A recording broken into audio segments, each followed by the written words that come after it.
I make films about things I want to know more about. So if I feel like I have a specific, very strong idea about something, I won't make the film.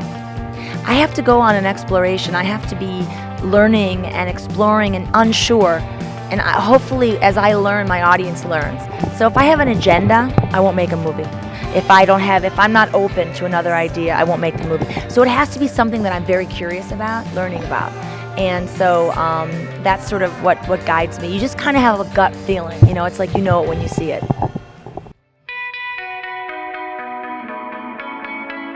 Detroit provokes a lot of nostalgia from people who have lived there and people who have not lived there.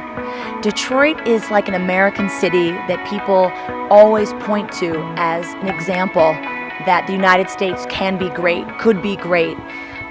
During the war, a lot of the tanks, during World War II, a lot of the armaments and the tanks that protected Europe were built in Detroit.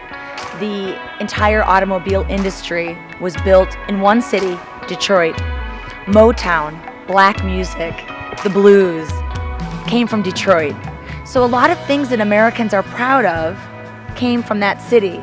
And so the decimation of the city and the destruction of the city and the bankruptcy of the city really strikes sadness and fear in Americans. So people claim Detroit as their own city even if they haven't been there. So it's a very interesting thing for a filmmaker. I'm from there, to make a film about a place that means so much to Americans. Every city is always changing. Detroit has to change. Detroit was forced to change. Detroit declared bankruptcy. It was the largest American city in the history of the United States to declare bankruptcy, to not pay its bills. They were shutting off lights, turning off water. A city of 700,000 people. So Detroit has to change. As long as people in Detroit are obsessed with the past, there can be no future for Detroit.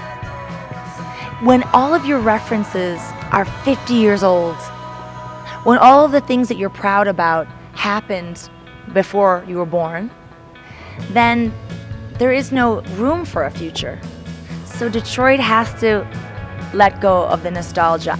So really Detroit needs all the new people from outside, not from Michigan, from outside, to come, because they're not attached to Motown or to the automobile industry. They're not attached to the past. So those young people are very important to the future of the city.